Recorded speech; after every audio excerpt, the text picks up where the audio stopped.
Tanging alaala na lang ng aking ina ang naiwan. Sa paglipas ng panahon, ang pakiramdam ko'y hindi maiwas ang galit at kagustuhan na mabawi ang nakaraan.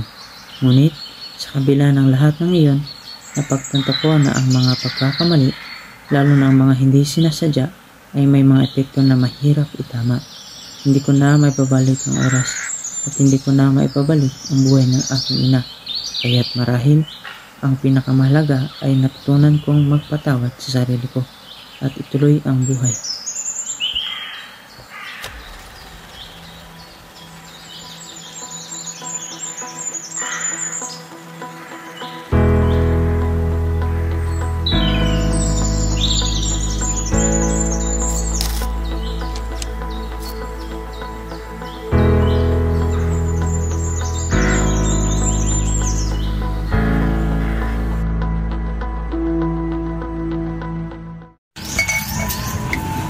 Pre, bastang buhay-buhay, pre.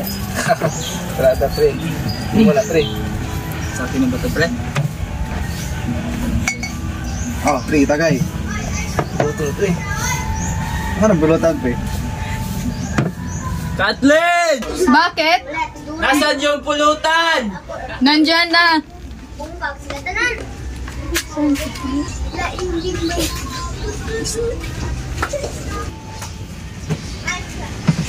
Kat, pre, kat.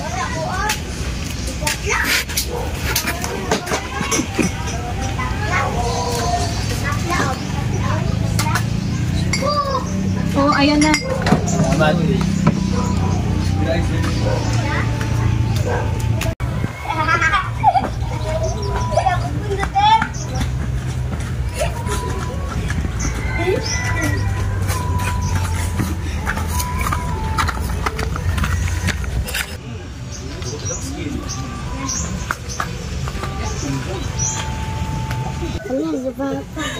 Saan ka na naman galing?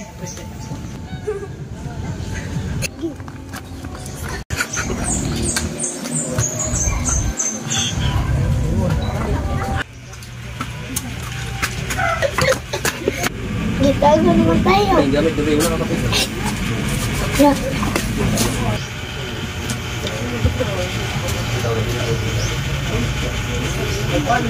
Ano yun?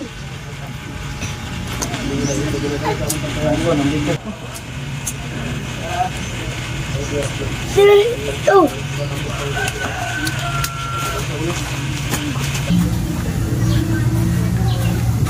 Tabuling eh.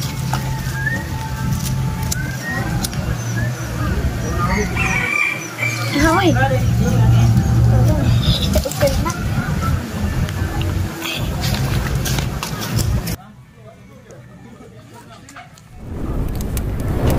Hala.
Madalas, hindi maunawaan ng mga bata ang aksidente dulot ng apoy dahil nakikita nila ito bilang kapanapanabik at isang bagay na nais nilang tuklasin.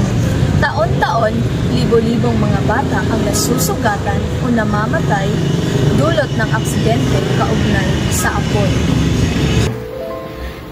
bata sa kanilang inosenteng paraan ay hindi pa lubos na nauunawaan ang epekto ng apoy. Isang posporo o lighter na itinatago ng matatanda ay maaaring magsimula ng isang malupit na trahedya. Ang sulong sa tahanan ay hindi biro. Magsimula tayo sa simpleng hakbang. Maging responsable at mag-ingat. Tulong-tulong tayo upang mapanatili ang kaligtasan ng ating mga tahanan. Laging tandaan, ang kaligtasan ng ating pamilya ay nasa ating mga kamay. Magbigay ng mga ligtas na alternatibo sa paglalaro. Sa halip na hayaan mga bata na maglaro sa apoy, magbigay ng mga ligtas na alternatibong laro na hindi nagdudulot ang anumang panganib. Tulad ng mga laruan, may mga ilaw at mga activity na nakakatuwa. Ngunit ito ay ligtas. Turuan ng mga bata tungkol sa mga panganib ng apoy. Simula sa murang edad, turuan ng mga bata kung bakit delikado ang paglalaro ng apoy. Ipaliwanag na ang apoy ay maaaring magdulot ng sakit, pinsala at pagkasira ng mga bagay.